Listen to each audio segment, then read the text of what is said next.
Hello my dear friends, good morning, good afternoon, good evening, welcome to my channel travel man. कैसे हैं आप सब लोग? स्वागत है आप लोगों का एक और वीडियो में। और मैं आपको बताना चाहता हूं कि सेंट्रल एशिया पे बहुत सारी वीडियोस आने वाली हैं। यानी कि मैंने वीडियोस वीजास पे शूट की है। और मैंने एक चीज रियलाइज की कि मुझे साथ ही साथ जो है how to travel to these countries, that's very important. Because काफी कंट्रीज होती हैं, क्लब करते हैं आप, वीजा लेना बहुत आसान होता है, हॉप टू हॉप करना कंट्रीज टू कंट्रीज बहुत आसान रहता है। तो उसके लिए मेरे पास हैं आज एक special guest. You must have seen this guy earlier as well, Saket. और साकेत जो है अभी सेंट्रल एशिया का ट्रिप कंप्लीट करके आए, तो वो अपने एक्सपीरियंसेस इस वीडियो में हमारे साथ शेयर करने लगे हैं। तो आज की इस वीडियो में हम जानेंगे कि किस तरीके से आपको फ्लाइट्स अपनी बुक करनी होती है, इमिग्रेशन प्रोसेस कैसे रहता है जब आप वहां पहुंचते हैं। इसके अलावा जब आप वहां पहुंचते हैं तो होटल आपको कैसे जाना है, यूजुअली क्या मोड ऑफ ट्रांसपोर्ट आपको यूज करना है, बिकॉज यहाँ पे लैंग्वेज प्रॉब्लम भी आपको आ जाती है। And then itinerary, best experiences और बेस्ट प्लेसेस टू ट्रैवल, ठीक है, कम से कम समय में ज्यादा से ज्यादा कैसे देखना है, and best time to visit. Welcome Saket, thank you so much for joining us on our channel the travel man. कैसे हैं आप? Asim, thanks for inviting me. I'm doing good. How about you? Doing well, thank you so much once again. तो साकेत, आज आपकी बहुत जरूरत है हमें, क्योंकि ये जो ऑडियंस है, काफी लोग प्रेफर करते हैं सेंट्रल एशिया ट्रैवल करना। Sure, sure, definitely. Okay, let's start with flight tickets then. So मेरा ट्रिप हुआ था अगस्त में. So okay. मैं मार्च अप्रैल में मैं प्लान कर रहा था कहीं जाना है जुलाई के आसपास. जी। एंड देन वो दो चार कंट्रीज पे आया, फिर वीजा प्लस ये वो कुछ ना कुछ इश्यूज थे. And then somehow I came to Kazakhstan. Kazakhstan मैंने बहुत पहले नोटिस किया था, क्लोज टू 2018-19. उस टाइम पे कजाकिस्तान का visa was very difficult. People use to go to Russia और वहां से वो ट्रांजिट वीजा पे जाते थे. 4 डेज का ट्रांजिट वीजा फ्री होता था उस टाइम पे. करेक्ट, करेक्ट, तो राइट। लोग 4 दिन के लिए जाते थे. तो वो टाइम पे मैंने कजाकिस्तान नोटिस किया था और मैं फैन हो गया था. उस टाइम पे मैंने सोचा था कि कजाकिस्तान तो विजिट करना है. और राइट। जैसे ही पता चला कि ओके वीजा फ्री हो गया, तो मैंने डिसाइड किया कि this is the best option, Kazakhstan जाना है. एंड देन अप्रैल में फिर मैंने टिकट सर्च करना स्टार्ट किया. Close to I think April last week चल रहा था. हम्म। और इंडिया से आई वाज नॉट श्योर कि कोई फ्लाइट है नहीं है. मैं तो हैदराबाद में मेरा बेस है, तो मैं हैदराबाद से सर्च कर रहा था. जी। सो आई डेंट फाइंड एनी फ्लाइट. उसके बाद में मैंने देखा कि ओके दिल्ली से रशिया और कजाकिस्तान वाला साइड नियरेस्ट है, तो रशिया दिल्ली से कोई ऑप्शन होना चाहिए. तो उस टाइम पे एक फ्लेरिस्तान करके air Asia, sorry air Astana का एक बजट एयरलाइंस है, own right. By air Astana है. तो इनका जो फ्लाइट था वो अबाउट टू स्टार्ट था. वो स्टार्ट नहीं हुआ था तब तक, बट हम्म। इन्होंने फ्लाइट्स अनाउंस कर दी थी और सब कुछ आ गया था. तो वो फ्लाइट जो थी one of the cheapest one थी. मतलब मैंने बहुत लोगों का वीडियोस उसके बाद देखे. आई थिंक मैंने जो फ्लाइट बुक करी वो वन ऑफ द चीपेस्ट थी. मेरा शायद सबसे लो कॉस्ट था. मैंने लोगों का देखा 4500 to 4700 में बुक किया था. मैंने 4259 में बुक किया था. ओके। 4259 में one of the cheapest one मैंने वो नोटिस किया. तो मैंने वो जाने का तो टिकट वो बुक कर लिया. एक जो सबसे मेजर इशू है कि 5 kg स्ट्रिक्ट पॉलिसी है इनका. राइट, सो राइट। एक्सट्रीमली स्ट्रिक्ट है. मतलब वो आपसे बोर्डिंग के पहले भी दोबारा चेक कर लेंगे, और अगर आपका कुछ भी ऊपर नीचे है, और जो वो बैग का साइज है वो भी बहुत स्ट्रिक्ट है. सो हम्म। अगर वो कुछ भी कम ज्यादा हुआ तो 110% आपको पे करना पड़ेगा. तो अगर आप 5 kg डिसाइड करके जाना चाहते हैं तो एकदम स्ट्रिक्टली मैनेज करें. मेरे पास आई थिंक 6 to 7 kg था, तो मैंने 5 kg बैग मैनेज किया था, और 1-2 kg मैंने ऑब्वियसली हम बॉडी में वो जैकेट वैकेट्स में आ जाते, camera and all. So right, वो हो राइट। गया था. अदरवाइज मैंने बैग अपना स्ट्रिक्टली 5 kg रखा था. मैंने देखा लोगों को वहां पे करते हुए मेरे सामने. तो हम्म। आई सजेस्ट कि अगर कोई भी जा रहा है तो 5 स्ट्रिक्टली रखे. But there is one more option. Close to 6 to 700 if you pay, you can take 10 kgs as a hand bag. So I think 10 kg is enough. और आई थिंक 1400-1500 में आप जो है अपना एक लगेज भी बुक कर सकते हैं. Proper. So it's up to you. या सो ये फ्लाइट आपको लैंड कराएगी शिमकिंड, फिलिस्तीन. इसके अलावा आपके पास में एक दो और ऑप्शन है. एयर अस्ताना कॉस्टली है थोड़ा. Air Astana close to 10-12 thousand जाता है, और वो आपको लेके जाता है. आजकल शिमकेट भी स्टार्ट हो गया है, पहले अलमाटी था, और अब तो इंडिगो की भी एक फ्लाइट स्टार्ट हो गई है. But one right, of the cheapest option is FlyArystan. FlyArystan cheapest option है. फ्लाइट का experience was good. I didn't find any issues. Only thing baggage related extremely strict. So वो आपको बस ध्यान रखना पड़ेगा. लैंड होंगे शिमकेट में. शिमकेट में बहुत छोटा सा एयरपोर्ट है. You will feel like 2-3 shop जैसा एग्जिट है, दैट्स इट. तो बहुत ही छोटा सा एयरपोर्ट है वहां पे. आपको एयरपोर्ट पे कोई सिम कार्ड नहीं मिलेगा. आपको करेंसी कन्वर्जन कुछ नहीं मिलेगा, और आपको इंडिया में कजाकिस्तान का करेंसी भी मिलेगा नहीं। सो ये करेक्ट। एक मेजर चैलेंज है, बट इसका एक इजी सॉल्यूशन ये है कि आप एग्जिट ले लो एयरपोर्ट से। उसके लिए पहले इमिग्रेशन होगा आपका। सो इमिग्रेशन मैंने अब तक इतना इजी इमिग्रेशन किसी भी कंट्री में नहीं देखा, स्पेशली इंडियंस के लिए। इंडियंस किसी भी कंट्री में जाए, दो तीन क्वेश्चन तो मिनिमम आपको आ ही जाते हैं कि कहाँ जाना है, क्यों जाना है, ये वो आ ही जाते हैं।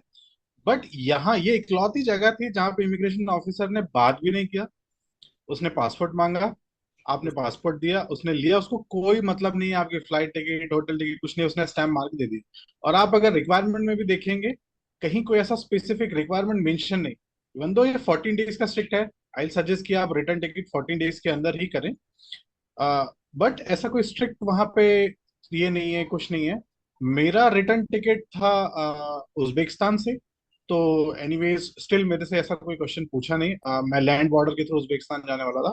तो I think one of the easiest और बेस्ट एक्सपीरियंस था इमिग्रेशन में। बाकी फिर एयरपोर्ट से जैसे ही आप बाहर निकलेंगे, आपको ऐसा लगेगा कि जैसे आपके कॉलोनी का कोई शॉप है, बस ऐसे ही इतना सा था वो इमिग्रेशन और एग्जिट का प्रोसेस। और वहां से जैसे ही बाहर निकलेंगे तो एक बेस्ट वे ये है कि आप वहां से बाजू में डिपार्चर है, आप डिपार्चर में जाइए, वहाँ 10-12 डिफरेंट बैंक्स के एटीएम है, आप वहां से कैश विड्रॉ कर लीजिए। सबसे बेस्ट वे लोकल करेंसी का सिम कार्ड आपको वहां नहीं मिलेगा, सिम कार्ड के लिए आपको सिटी में जाना पड़ेगा। राइट। 10-12 जो एटीएम है, सबसे बेस्ट पार्ट ये है कजाकिस्तान के बैंक कोई विड्रॉल फीस चार्ज नहीं करते हैं, जीरो विड्रॉल फीस है। अच्छा। और आपको बेस्ट रेट मिलेगा आपको एटीएम से विड्रॉ करने पे। चाहे ओके। आप लोकल शॉप में ले, एटीएम से विड्रॉ करें, बेस्ट रेट मिलेगा। जो भी आपका होम बैंक ने जो चार्ज करेगा वही करेगा। मैं ग्लोबल नियो यूज करता हूँ, तो वो लोग 100+, आई थिंक 100+ जीएसटी चार्ज करते हैं वो लोग। Hmm. So that was the only deduction, उसके अलावा कोई डिडक्शन नहीं था। इजीली किसी भी एटीएम में यूज हो रहा था, मैंने दो तीन डिफरेंट डिफरेंट एटीएम यूज करे अपने पूरे ट्रिप में। सो कोई ऐसा प्रॉब्लम नहीं था, इवन तो मेरे पास में डॉलर्स थे। बट मैंने सोचा कि चलो ठीक है, एटीएम यूज करके देखते हैं। और एनीवेज करेंसी एक्सचेंज का ऑप्शन नहीं था। इसके बाद में जैसे आपके पास करेंसी आ गया, आपके पास दो ऑप्शन है, या तो आप कैब से चले जाइए, या तो आप सिटी सेंटर में आप कैब से चले जाइए, या तो फिर आप वहां से बस भी ले सकते हैं। सिटी बस बेस्ट ऑप्शन है, हम्म। ज्यादा स्टॉपेज नहीं है, और ज्यादा रश नहीं होता है, इजीली आपको मिल जाता है। एयरपोर्ट से सिर्फ आपको 20-25 स्टेप्स वॉक करके बाहर निकलना है, वहां पे बस स्टॉप है। उस बस स्टॉप पे 12 नंबर की बस आती है जो आपको सिटी सेंटर में ड्रॉप कर देगी। और वो लेती है 75 tenge. 75 tenge will be close to I think 15-17 rupees. Okay, very good. I think 12 to 15 rupees somewhere. I am not sure exact number. I think the conversion is 5.34 somewhere. तो आप लोग कन्वर्ट कर लेना। सो 15 रुपीज क्लोज टू आया। Cab से अगर आप जाएंगे तो क्लोज टू 400 टेंगे आता है। बट बस इजीली अवेलेबल है, एवरी 20 मिनट्स में बस चलती है, और पूरा टाइम खाली रहती है क्योंकि बहुत लिमिटेड फ्लाइट्स आती है इस एयरपोर्ट पे। सो आप वहां से सिटी सेंटर चले जाइए। शिमकेंट की एक चीज ये है कि शिमकेंट थोड़ा हॉट है वेदर वहाँ का। अच्छा। तो शिमकेंट में इवनिंग के बाद तो वेदर बहुत अच्छा हो जाता है, बट जब धूप होती है तो बहुत ज्यादा गर्म होता है। और कजाकिस्तान में भी सेम सिचुएशन है कि जो सनसेट होता है वो 8-8:30-9 PM के आसपास होता है। राइट, तो राइट। जो ये 3-4-5 PM का जो टाइम होता है, ये सबसे ज्यादा गर्म होता है स्पेसिफिक शिमकेंट में। तो ये एक वे है, आप शिमकेंट के थ्रू एंटर कर सकते हैं, जो सस्ता ऑप्शन है। ओके। और दूसरा अल्माटी के थ्रू जा सकते हैं, आजकल अल्माटी के लिए भी फ्लाइट्स हैं। और तो आप, आपके पास ऑप्शन है, अगर आपको चीपेस्ट वे जाना है आप शिमकिन सेलेक्ट कर लीजिए, और अगर आपको अल्माटी डायरेक्टली जाना है तो आप अल्माटी का ही डायरेक्ट फ्लाइट ले लीजिए। दोनों ऑप्शन बढ़िया है। जब मैंने डिसाइड किया था, तब अल्माटी का फ्लाइट नहीं था, शिमकिन ही था। और वो भी लॉन्च हुआ था जस्ट, बट स्टार्ट नहीं हुआ था, तो मैंने वही बुक किया था। जाने का तो मैंने यही बुक किया था। एंड देन उसके बाद में आपके पास में दो ऑप्शन है। मेजर जो अट्रैक्शंस है, अल्माटी, अस्ताना, या तो सिटी में या तो नियरेस्ट टू सिटीज हैं। And then some people goes to Aral sea side as well. So Aral sea is completely other end of, one side is Russia and other side is Turkmenistan वाला right. Side. So वो side अरल सी आता है। So mostly लोग ये reason prefer करते हैं। सो मैं थोड़ा सा टाइम कंस्ट्रेंट भी था, थोड़ा मैनेज करना था, तो मैंने शिमकिन से फ्लाइट लिया था directly Astana. Astana. You can take train as well, train सस्ता ऑप्शन है, अच्छा ऑप्शन है। I would have been prefer train, but situation मेरा टाइम सेव करना था, तो मैंने uh, अस्ताना से डायरेक्टली अस्ताना गया। लोग पहले शिमकिन जाते हैं, शिमकंड राइट। से ओवरनाइट ट्रेन लेके अलमाटी जाते हैं, अलमाटी से अस्ताना, या फिर समवुच। सो ये इजी है बहुत, ट्रेन के थ्रू ट्रैवल करना डिफिकल्ट नहीं है। डेली ट्रेन होता है, 3 4 train, fast train, slow train, सारे ऑप्शंस अवेलेबल है। 10 to 11 आवर्स में आप इजीली शिमकंड से अलमाटी जा सकते हैं। अलमाटी से अस्ताना जाने के लिए स्लो ट्रेन 24 आवर लेती है, fast train close to 16 hours लेती है। सो दोनों ऑप्शन अवेलेबल है। मैंने फ्लाइट लिया था, वो फ्लाइट मेरे को कॉस्ट हुई थी आई थिंक 3200 के आसपास उसका कॉस्ट था, अस्ताना की फ्लाइट का। ओके। और अस्ताना का एयरपोर्ट भी बहुत बढ़िया है। ऑब्वियसली कंट्री का पॉपुलेशन कम है, 2 करोड़ तो पॉपुलेशन है कंट्री का। तो हाँ। एयरपोर्ट ज्यादा बड़े नहीं, छोटे हैं। इवन दो अस्ताना कैपिटल है, वहां के एयरपोर्ट भी ठीक था, काफी बड़ा नहीं था, हमारे किसी टायर 2 सिटी का पकड़ लीजिए, इतना बड़ा एयरपोर्ट था। वहां से भी सेम सिटी बस अवेलेबल है, एवरी 10 मिनट्स में सिटी बस सिटी सेंटर में जाती राइट, है। तो अलमाटी मैंने में। वहां से भी, हाँ, तो मैंने वहां से भी सिटी बस लिया था। मैं पहले अस्ताना गया था वहां से। सो हम्म, अस्ताना से भी मैंने सिटी बस लेकर के सिटी सेंटर में चले गया, वहां से काफी ऑप्शंस अवेलेबल है। एक जो बेस्ट पार्ट ये कि आपको अगर पूरे कजाकिस्तान में घूमना है तो आप 2GIS करके एक ऐप है जो सेंट्रल एशिया में मैप्स के लिए चलता है। हम लोग यहाँ पे गूगल मैप्स यूज करते हैं, वहाँ 2GIS चलता है। आप ओके। 2GIS डाउनलोड कर लीजिए। 2GIS one of the best app है कजाकिस्तान में घूमने के लिए। सिटी बस आपको वहां पे पता चल जाएगा आपको किस सिटी बस से जाना है, कौन सी सिटी बस लेनी है। Very good. इवन तो आपको सिटी बस मैप में मूव होते दिखेगी कि कितने देर में सिटी बस आपके स्टॉप पे आने वाली आई है। सी। तो ये सबसे बेस्ट चीज मेरे को लगी, ये मैंने आज तक किसी कंट्री में देखा नहीं था, फर्स्ट टाइम कजाकिस्तान में देखा मैंने कि सिटी बस मैप में आपको लाइव लोकेशन दिख रही है। ओके सो साकिब, आप इसका लिंक जरूर शेयर करना हमारे साथ ताकि मैं डिस्क्रिप्शन में डाल। डेफिनेटली डेफिनेटली और आई शेयर ऑल आपने बड़ी अच्छी और इम्पोर्टेंट चीज़ें, इनफैक्ट सब कुछ ही कवर कर दिया कि मेरे पास सवाल भी नहीं बचा है। बट आपने ये बताया कि जो यूजुअली जो कम्यूट टाइम है that is between like 10 to 11 hours, and you can avail visa on arrival service, free visa on arrival service definitely. Yes from yes. All the airport check points. इसका मतलब ये हुआ। All the airport, yes. Okay. तो that is nice. और क्या आप बताना चाहेंगे कि कितना टाइम किस सिटी में बिताना चाहिए? सो आई से कि शिमकंड छोटा सा सिटी है, बट उस छोटे सिटी का वाइब भी मेरे को बहुत अच्छा लगा। शिमकंड में I think 1 day is enough.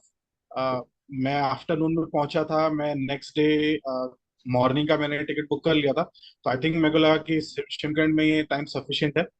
And Astana में आई से कि एटलीस्ट 3 डेज तो वहां पे स्पेंड करिए। एक्सपो साइट जाइए अस्ताना में, फिर अस्ताना सिटी का एक्सपीरियंस बहुत अच्छा है, बेत्रिक टावर। एंड देन काफी कुछ चीजें हैं, कुछ नाम मैं अभी शायद रिकॉल नहीं कर पा रहा हूँ। बट जो शॉपिंग बहुत बढ़िया है अस्ताना में, मॉल्स बहुत बढ़िया है। जो एक खान शतर मॉल है, वो जो टेंट के शेप में बना हुआ है, वो बहुत राइट। बढ़िया था। अच्छा। इसके अलावा सिटी जब आप अस्ताना विजिट करेंगे तो आपको ऐसा फील ही नहीं होगा कि जो कजाकिस्तान का जो इमेज इंडियंस के माइंड में है, हम्म। आपको लगेगा यार ये सिटी तो बहुत ज्यादा आगे है हमसे।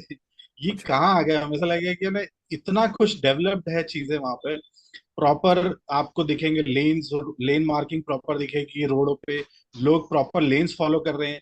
और मैंने एक सबसे अच्छी बात ये थी कि मेरा जो शायद कजाकिस्तान में 8 to 10 डेज था, मैं 8 to 10 डेज में एक बार भी मैंने किसी गाड़ी का हॉर्न नहीं सुना। इवन दो ट्रैफिक जैम भी हो जाए, हॉर्न नहीं सुना है। तो हम्म। लोग इस तरीके से डिसिप्लिन है। एंड देन आपको सारा रोड प्रॉपरली मैनेज, आपको यूरोप वाला फील आ जाएगा ये सारी चीजों में। Right right right. आप प्रॉपर पाथ वॉकवे बनेगा, प्रॉपर साइकिल का रोड होगा। सो ये सारी चीजें आगे अस्ताना को वो लोग काफी अच्छे से डेवलप कर रहे हैं। सो हम्म। आई कैन से कि अस्ताना जाएंगे तो आपको ऐसा लगेगा कि यार हाँ ये यूरोप का फील है, या मॉस्को रशिया वाला फील है, आपको वो वाला फील आएगा। सो आपको सिटी का वाइब भी बहुत अच्छा लगेगा। और एक और अच्छी बात है कि आप किसी भी कंट्री में जाइए, जो ये एंट्री टिकट्स होते हैं किसी टावर का या किसी ऐसे स्पेसिफिक टूरिस्ट प्लेस का, तो आप कहीं भी जाइए, एक तो सबसे बेस्ट चीज है फॉरेनर्स और लोकल के लिए सेम कॉस्ट है। Okay, very good. किसी और कंट्री से ऑलमोस्ट 1/3 कॉस्ट है। आप किसी भी टावर में थाईलैंड वियतनाम कहीं भी जाइए, 1200 से 1500 रुपए एंट्री होता है वहां का। यहाँ पे सिर्फ 350 रुपीज था। सो आई वाज शॉक्ड कि इतना सस्ता कैसे है। तो ये सारी चीजों में काफी सस्ता है, फूड सस्ता है। ऑब्वियसली आपको इंडियन ऑप्शंस ओनली अलमाटी में मिलेंगे, क्योंकि अलमाटी में काफी इंडियन स्टूडेंट्स हैं। Otherwise I didn't find any issues with food, मेरे को तो अच्छा ही लगा वहाँ का फूड। तो तो जो वहाँ के जैसे मॉल्स की आप बात कर रहे थे, तो मॉल्स वहाँ के एवरेज हैं या सोफिस्टिकेटेड मॉल्स हैं, या सारे टॉप ब्रांड्स वहाँ पे हैं? बिकॉज यू नो रशिया और एज ए यूएसएसआर ये थोड़ा सा हुआ कि कंट्रीज पीछे रह गई, ठीक है, but however they are independent now. तो वहाँ पे वो क्या है, वो जो एक्सपीरियंस है शॉपिंग का, जो यूजुअली आप साउथ ईस्ट एशिया में देखते हैं, वो क्या उससे कंपेयर किया जा सकता है या नहीं किया जा सकता? ओके, सो एक दो तीन चीजें कि कजाकिस्तान में लैंड करने के बाद में आपको ऐसा लगेगा कि आपका आपके माइंड में जो कजाकिस्तान का इमेज था वो पूरा वॉश आउट हो जाएगा। ठीक है। रोड पे आपको मर्सिडीज, टेस्ला, ये टोयोटा, इससे नीचे कोई गाड़ी नहीं दिखेगी। ठीक है। Very rare people use two wheeler. और स्ट्रीट फूड का कोई कंसेप्ट नहीं है, everything is fine dine. I see. Everything is fine dine वहां पे। उसके बाद में मॉल्स, हाई क्वालिटी मॉल्स हैं, सारे टॉप क्लास ब्रांड्स हैं, और फैशनेबल है कंट्री, एक्सट्रीमली फैशनेबल कंट्री है। आपके माइंड में वो बैकवर्ड वाला अगर इमेज होगा तो आप इंडिया में छोड़ के जाइए, क्योंकि वहां जाने के बाद आपको शॉक लगने वाला अच्छा। है। एक्सट्रीमली एक्सट्रीमली फैशनेबल कंट्री है। इंडियंस को जाने के बाद ये फील होगा कि हम लोग फैशन में बहुत पीछे। हम्म। सो ब्रांड्स एंड एवरीथिंग, मतलब बहुत अच्छे थे, मॉल्स तो बहुत अच्छे थे, टॉप क्लास। आप जो हाई हाई कॉस्ट वाले जो ब्रांड्स होते हैं, चाहे एवरेज कॉस्ट वाले होते हैं, सब कुछ था। आप ये सोच लीजिए कि स्ट्रीट शॉपिंग, स्ट्रीट फूड का कोई कंसेप्ट नहीं, everything is fine dine in malls. तो मॉल्स का क्वालिटी किस लेवल पे होगा? आई सी। और सो सिम कार्ड कौन सा आपने लिया है? सिम कार्ड कौन सा आपने या यूज? सो वहां पे दो तीन ऑप्शन है सिम के। एक तो टेली टू करके एक ऑप्शन है। टेली। मैं शायद नाम अभी अच्छे से सिम कार्ड का रिकॉल नहीं कर पा रहा हूँ। दो मेजर ऑप्शन है जिसमें आपको 5G अवेलेबल है। अच्छा। तो आप कोई भी ऑप्शन ले लीजिए, दोनों का कॉस्ट ऑलमोस्ट इक्वल है। 20-30 रुपीज के आसपास का डिफरेंस है, दैट्स इट। और नेटवर्क रिलेटेड कोई इशू नहीं है, एवरीथिंग इज फाइन। बस एक प्रॉब्लम ये हुआ था मेरे साथ में कि मैंने जब शिमकेंट में सिम के लिए गया तो मेरा सिम एक्टिवेट नहीं हुआ, कुछ इशू हो रहा था, तो सिम एक्टिवेट नहीं हुआ। और विदाउट सिम वहां पे कुछ भी करना is difficult. Right. Language issue है, विदाउट ट्रांसलेटर आप कुछ नहीं कर सकते। सो ये एक मेजर इशू है कि आप जाते से ही सबसे पहला काम सिम कार्ड ले लें तो वो बेस्ट है। कोई भी सिम कार्ड ले लीजिए, दो ऑप्शन है। तो आपको एयरपोर्ट पे तो सिम कार्ड नहीं मिला, आपने बताया, तो आपने ऑफलाइन एयरपोर्ट पे गूगल नहीं। वगैरह यूज यस। करके आपने मैनेज किया? या सो 2GIS मैप में आपको ऑफलाइन मैप डाउनलोड करने का ऑप्शन मिलता है, तो आई सजेस्ट कि आप इंडिया से ही सारे मैप ऑफलाइन डाउनलोड कर डाउनलोड लीजिए। करके चल। नेटवर्क है तो वेल एंड गुड, नेटवर्क नहीं भी है तो कोई प्रॉब्लम नहीं है। 2GIS है, फिर यांडेक्स का भी मैप है। यांडेक्स का ट्रांसलेटर अवेलेबल है, गूगल ट्रांसलेटर, ये एवरीथिंग आप ऑफलाइन डाउनलोड कर सकते हैं। आप इंडिया से ऑफलाइन डाउनलोड कर लीजिए। हार्डली 15-20 MB का एक सिटी का मैप होता है, आप सब सारे ऑफलाइन डाउनलोड कर लीजिए, बेस्ट वे है ये। आई थिंक इससे बेस्ट ऑप्शन कुछ नहीं होगा। अगर आप उसके बाद में सिम कार्ड आप सिटी से ही ले सकते हैं। इमीडिएट एक्टिवेट हो गया तो वेल एंड गुड। मेरा नेक्स्ट डे एक्टिवेट हुआ था, क्योंकि कुछ उस समय उनका लाइन का प्रॉब्लम चल रहा था तो वो एक्टिवेट नहीं हो पा रहा था। सो मेरा SIM card next day activate हुआ था। तब तक मेरे पास ऑफलाइन मैप था तो कोई प्रॉब्लम नहीं हुआ। ट्रांसलेटर भी ऑफलाइन अवेलेबल था मेरे पास। ओके। सो सकित, एक चीज और मेरे दिमाग में इस वक्त आ रही है। अभी हम नेक्स्ट कंट्री पे मूव करते हैं जो आपने नेक्स्ट के बाद घूमी। How safe it is to travel around Kazakhstan? कोई स्कैम? बिकॉज सेंट्रल एशिया में मैंने सुना है कि there are certain countries where you can experience, you can come across the scam experiences. तो तो आपको क्या लगता था कजाकिस्तान में? तो ओके, पहले हम सिर्फ कजाकिस्तान की बात करते हैं। I think Kazakhstan was extremely extremely safe. Even solo female travellers भी जाएंगे तो कोई प्रॉब्लम नहीं है। एक्सट्रीमली सेफ है। मैं लेट नाइट भी मैंने घूमा है वहाँ पे, अर्ली मॉर्निंग, आफ्टरनून, कभी ऐसा कुछ प्रॉब्लम नहीं हुआ। और टूरिज्म आई थिंक अभी अभी डेवलप हो रहा है जब से ये फ्री वीजा हुआ है। तो स्कैम से रिलेटेड चीजें कुछ नहीं है। और आपको एक दो जो बेस्ट एक्सपीरियंस मैं बताता हूँ कि एक कैब मैंने बुक करी थी अलमाटी में। मुझे जाना था अलमाटी बिग लेक जाना था। वो क्लोज टू 4500 टेंगे आ रहा था उसका कॉस्ट। मैं हम्म। ऑलरेडी काफी थक गया था, मैं सिटी बस के जाने के मूड में नहीं था। बट एक सिचुएशन ये आया कि 7 किलोमीटर के पहले एक गेट आया, वहां पर मैं उसने कैब वाले को रोक दिया। और उसके बाद में अलाउ नहीं कर रहे थे, क्योंकि 4x4 ही जा सकती थी उसके आगे, कैब 4x4 नहीं था। तो मैंने 4500 पूरा पे कर दिया, वो कैब ड्राइवर रिटर्न चले गया। और ऑब्वियसली 7 किलोमीटर जब मेरा डिस्टेंस कम हो गया तो कैब का फेयर भी कम हो गया, बट मैंने 100% पे कर दिया। तो वो 5 किलोमीटर रिटर्न जाने के बाद मुझे वापस आकर के उसने 1000 टेंगे रिटर्न।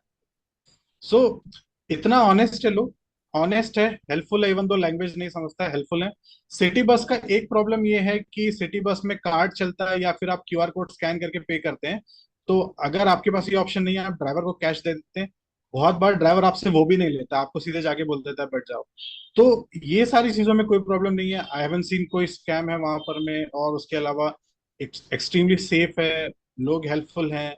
आप कहीं पे भी ऐसा सिचुएशन नहीं आएगा कि आप लैंग्वेज की वजह से अटक गए, समहाउ विदाउट लैंग्वेज भी लोग आपकी पूरी हेल्प करते हैं। कोई, कजाकिस्तान में तो ऐसा कुछ प्रॉब्लम नहीं है।